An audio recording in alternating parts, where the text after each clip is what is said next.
Yes, right now we're here. So, roughly yeah. 24 hours. So 7 a.m. in the... Oh! Look, it goes right past it. Alright. So yeah, so the real thing I'm going to be doing is Solar 2. It's, basically, it's a space game. You start off as an asteroid, and we're just going to go from there. So, what's that? 25 minutes. Oh, and I guess I probably should have started the timer too. Sorry. Taking pictures of me. We're good to go in that? Okay. Yeah, just started, yeah. I don't care if the time's accurate or not. So yeah, from the start, I'm on this asteroid, and I'm running into other asteroids right now to increase my mass. So basically what I have to do is I have to get up to 20 mass to become a small planet. And until I get to that 20 mass, I'm just basically crashing into other asteroids. Not much to say about the asteroid part of it, because of that. It's just gonna take a little bit here to crash in a few more. And what's gonna happen is when I hit the, I turn into a small planet, and now I've got, I can actually have asteroids orbiting my planet to, yeah, they're basically like my moons in a way. But basically what's gonna happen is if I hit the control key, it will suck in all the asteroids that are around me. And the goal now, from this point, is to get up to 80 mass to become a life planet. So right now, nothing really exciting happening with this part of it. It's mainly just a matter of finding kind of asteroid fields to use to turn into a small planet.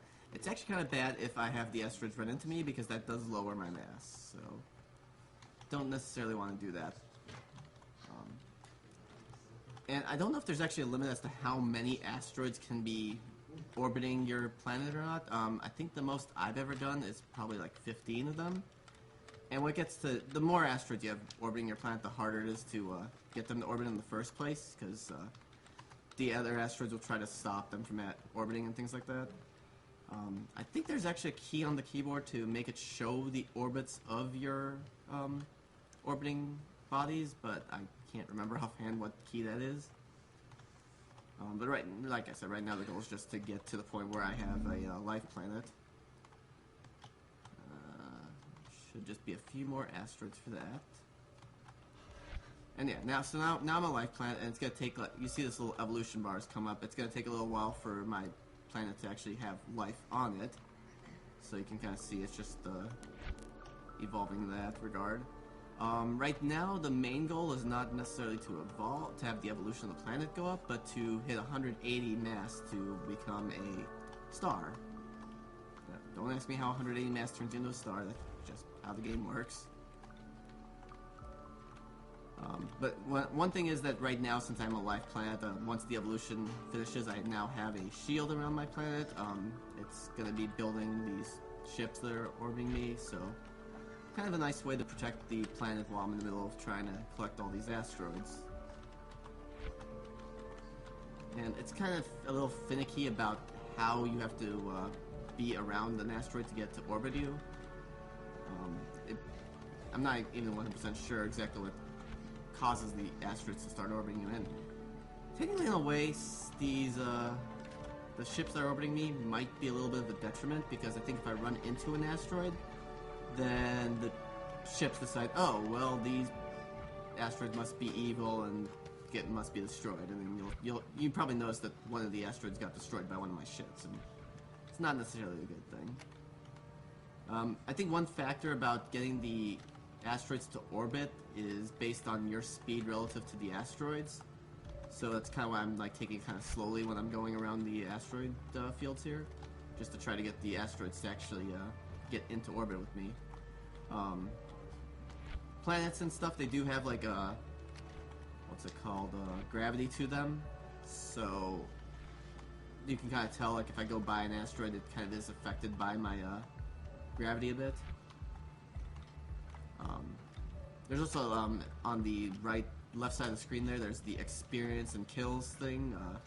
Basically what it is that if my ships actually do manage to kill, like, other ships, or destroy anything else, it gets a kill count. And I believe it's if I get up to 4 kills, it increases the number of turrets on my planet to 3. Like right now, you can kind of see I've got 2 of them going on there. And the turrets on the planet aren't really that helpful unless you're really close to something, because they don't have a very large range. One other thing I guess I should point out is, I guess I'm not sure if it's because my save file I copied from my computer or not, but you can see that in the, yeah, this is a bad thing, getting by these planets here. But yeah, below me right now there's like that kind of indicator pointing me at something. That is for the game's, it's got a bunch of challenges for like each level of development, so like the asteroid has its own challenges, the planet has its own challenges, and so on. I'm not going to be doing any of those, although they do make the game a little bit more exciting than this. But they're like various things, like for the planet one, there's like things that, there's this being called the Entity that basically tells you to do certain things. Offhand I can think of like one thing for the planet would be to ram into other planets and knock them from a counterclockwise orbit to a clockwise orbit in the solar system. So yeah, so now that I am a star, my mass just jumped from like 180 to like 1200. Now what I'm going to be doing is trying to suck in other planets. When I hit, I believe it's 1500 mass, I will turn into a medium star. So that's the current next goal. If you can see, it says to medium star right there. I'm going to get out of this area because there's ships that are attacking. I mean, if those ships like keep attacking me, they're going to basically lower my mass, and I don't want that. I mean, you can also kind of see there's like other solar systems around as well, like this one that's right below me here. And now I'm a medium star, so the next goal is the large star, which happens at I believe it's 2,000 mass. So I just have to go around and find more planets to suck in.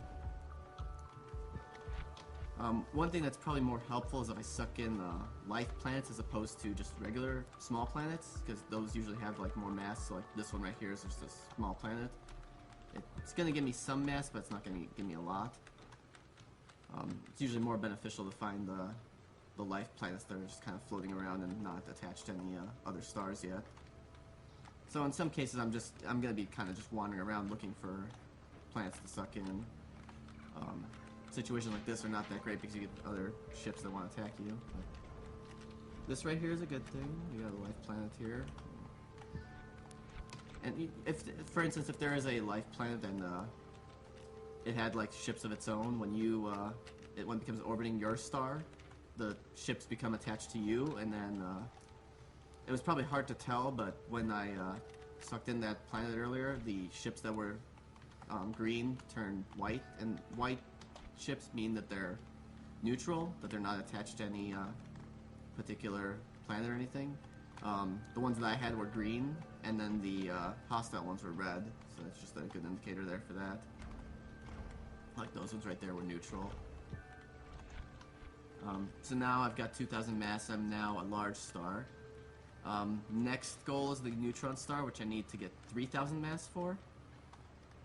So, I guess one other thing I should also point out, you can kind of see where it says planets 1 of 8. As a small star, I believe I can only have 4 planets orbiting me at a time. As a medium star, I can have 6 planets orbiting me, and as a large star, I can have 8 planets orbiting me. If I recall right, I think neutron star, it's either 4 or 6. We'll see that when I actually get to the neutron star stage.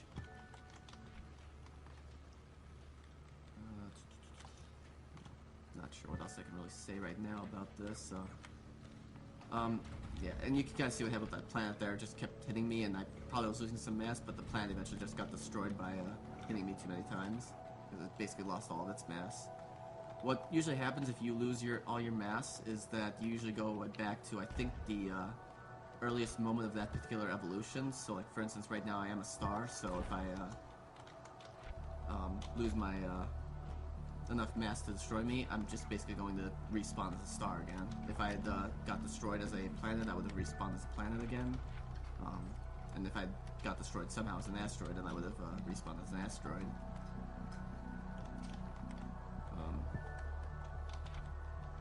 So right now, yeah, I'm just trying to get to the neutron star stage. And I shouldn't run into planets like that. Bad thing to destroy them. You can guys see, like, because I am a large star, I do have a much larger effect on gravity around things like those asteroid fields than I did when I was like a smaller star. I guess one other thing is that when you are a star and you have planets around you, you can actually turn the other planets around that are orbiting you into stars as well and create multi-star systems.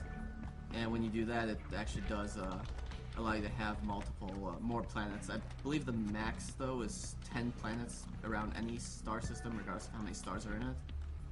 And I'll show off what a good-sized multi-star system looks like after I'm done with this portion of it. The ultimate goal right now really is that I want to become a black hole and basically cause a big crunch.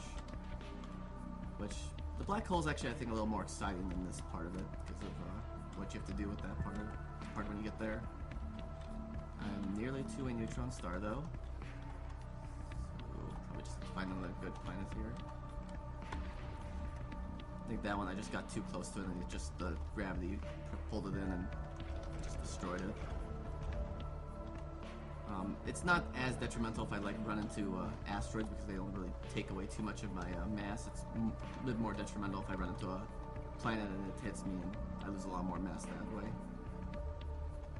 Sometimes it can be a little hard to find planets because they're just kind of out in the middle of nowhere. It's not really helpful when situations like this occur when they're already orbiting other planets, or other stars, I mean. This should be enough to get me to a neutron star. So now, I forget what mass I need to become a black hole. It might be 4,000 or 5,000. So I believe it's actually 4,000 to become a black hole. So yeah, I just have to collect a bit more planets to do that. Try to avoid some of these other star systems around here. But yeah, as you can see, when I become a neutron star, I can only have 4 planets orbiting me, so if you're going for like a really large star system in this game, you don't want to become a neutron star in most cases.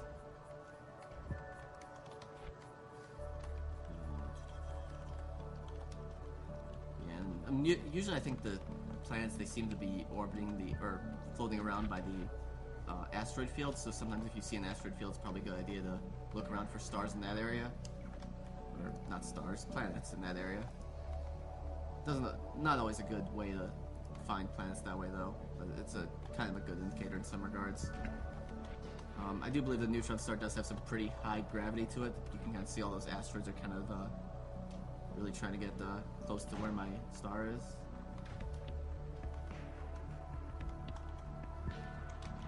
Yeah, I'd probably say that this part is not the most exciting thing in the world. The challenges are probably a bit more exciting, but they do take a lot more time to do. And some of them are actually pretty tricky. I mean, you can kind of see sometimes, though, when the planets get into my orbit, that their rotation speed kind of is affected by how fast I'm going by them when they actually enter my orbit. So you kind of saw the one before the one I just got that was just orbiting, like, really fast around me. Does look like I'm about halfway to the black hole, though, so I do believe it is 4,000 for the black hole. There's a lot of wandering around, though, at this point, because it's just... the areas are just so large, and it seems like it's very hard to find the planets just floating around in nowhere. I don't have much else I can really say about this right now. I'm just gonna wait until I get to a black hole, and then we can go from there. So it might be like another 3 or 4 more planets to do that. But when I do become a black hole, one thing I have to be careful of is that there are going to start becoming other black holes, and when that happens, then Star destroyed the planet I was trying to get. But one thing I do have to worry about with the other black holes is if they're larger than me, then they can basically destroy me, and I basically have to restart the black hole portion of the area. I think this next planet here should do it. So yeah, now I'm a black hole. So I'm sucking almost everything in. I think the thing that's most beneficial to becoming a larger black hole to start the big crunch, which I believe is at 1 million mass, is sucking in other black holes. Usually gives me the most increase in mass. What happens when I become a black hole is that for some strange reason now there's like dark matter being created in the system as well, and usually if like any asteroids and stuff hit things, they'll become black holes. You guys see that red indicator that was briefly there to my left?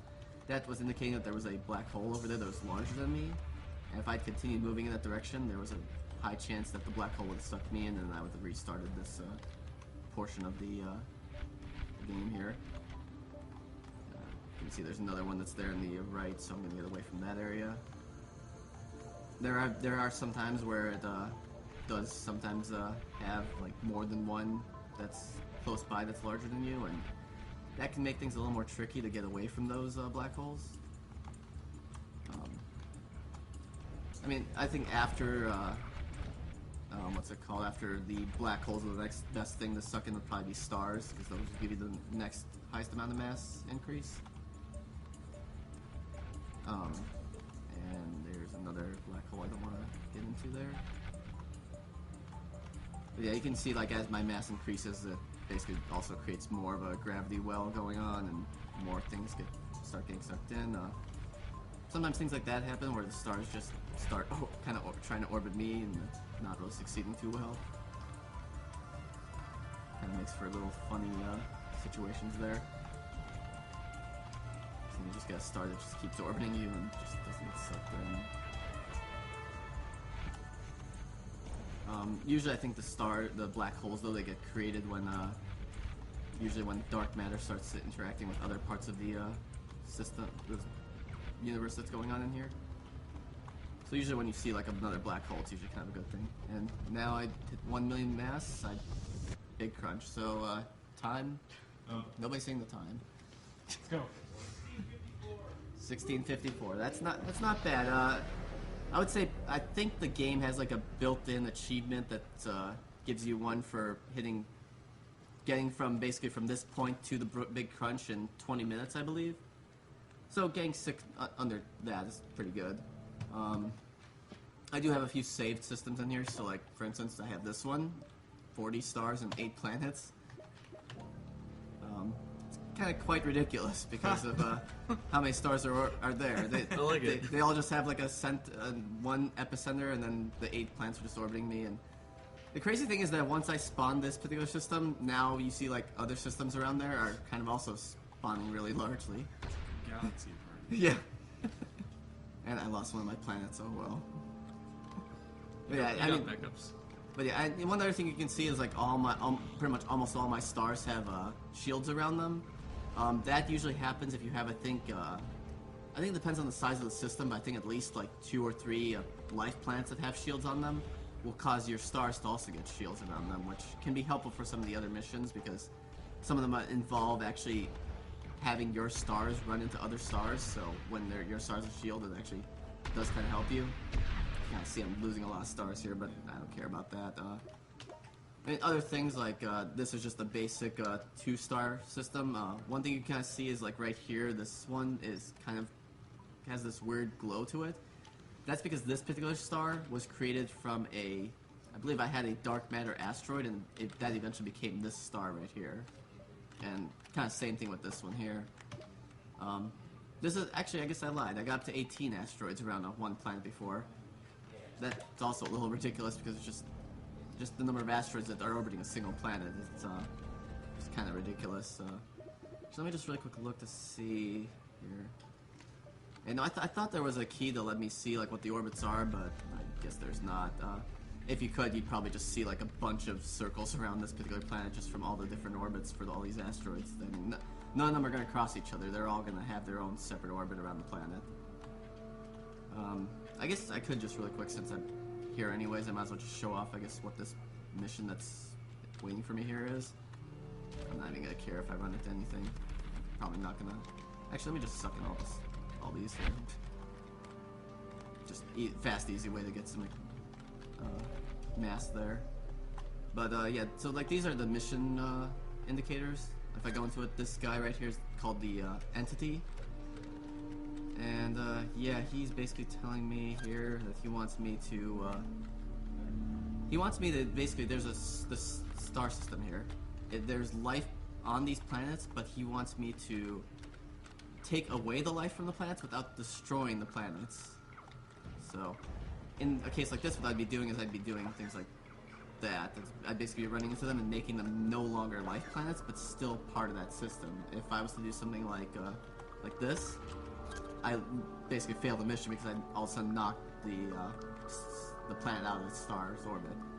So those are the kind of missions it has, and it's got like basically all these missions here. And once you hit all of these missions, once you get this up to 100%, that entity guy, you basically get a separate mission from him that he basically tells you, oh, well now I'm going to give you these god powers, but I'm too lazy to do that, so I'm just going to destroy you. And what he does is he basically creates he has a black hole with three stars surrounding it with a bunch of planets, and the goal is basically just knock the stars into the black hole, and you beat the entity that way. You also have these challenges. It's basically, there's different challenges for each type of thing. Like I think this one is this one's kind of an interesting one. Is that you're gonna have a whole bunch of asteroids coming at you. Just basically have to avoid them for a while and not turn into a planet. And let's see, if I don't do very well, then I'm just gonna start getting hit and eventually turn into a planet. And it basically gives you a ranking based on how well you do with this. You kind of see it starts getting a little ridiculous as the time keeps going here. Like it just basically wants you to become a planet. And eventually, it eventually does happen. It's just a matter of how well can you dodge all these other asteroids coming at you. And you can see even the other asteroids eventually they turn into planets as well. So, yeah, and then I finish once that happens. So, apparently that's not my best time ever, but whatever. I guess that's it though for it. So, thank you.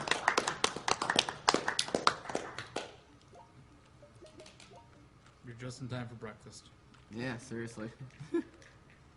I should probably go to bed. You're just in time for bed. Bed and breakfast. That's what they usually call these things, right?